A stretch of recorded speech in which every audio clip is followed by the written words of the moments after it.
Nanay ko niyaya akong mag-jogging, no? Ayun, nanay ko. Hi, Ma! Hi, Ma! Hello! And Ate Lisa. Ate Lisa! Hello! Nag-jogging talaga kami. Pero di ko kaya tumakbo. Walk lang talaga ako. Kaya no, ang hirap tumakbo.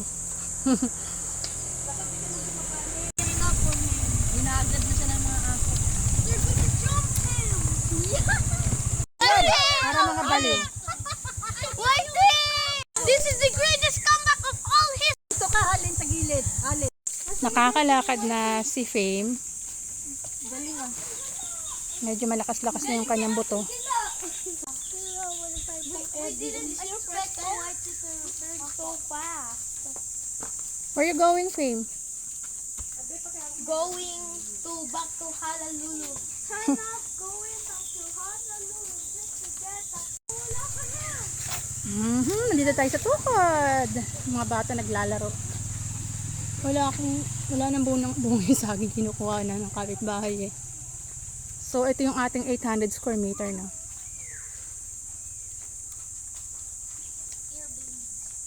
With concrete house.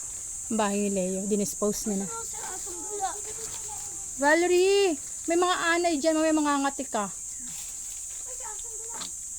Valerie! Bakit ka dyan? May anay dyan! Doon ka sa bakal, babe. Huwag ka dyan. May anay dyan. Makangati ka. Dapat sa loob. Pwede lagay mo sa mesa mo. Hatiin. Valerie, masaya ka? Are you happy? But I'm more happier if we go swimming. Tomorrow, we'll go to swim. Tomorrow we'll swim. You will swim tomorrow. I want to go to the swimming pool that we just like swam like 2 years ago. Like you guys Sarado are na wearing yun. pink. Yeah, when we're wearing pink. Sarado na yun. Bankrupt na yun. Why? Ay, nag-bankrupt eh. Sarado na. How do you know? Hindi masakit tama when you walk.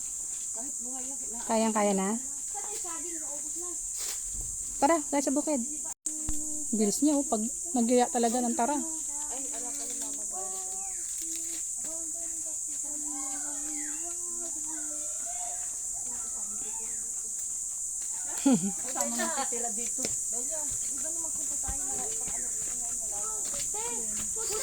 Diba? Nakakalakad na si Fame. Oh, ayun oh. Ayun oh. Gumagala na, diba? Twice a week ang therapy niya this summer. Pero pag nasa Muson kami sa bahay, 4 times a week, no? Pero dahil summer ngayon, binawasan ko kasi gusto niyang gumala eh. Ang kanyang physical therapist pumupunta dito sa San Rafael. Sinasabay sa ibang patient niya. Diba? Okay, bye-bye! Mula nung na-accident kami last year, June 2022, siguro 1 month lang talaga nakakatayo na talaga ako. Kasi nakakalakad, nakakapaghanap buhay na din.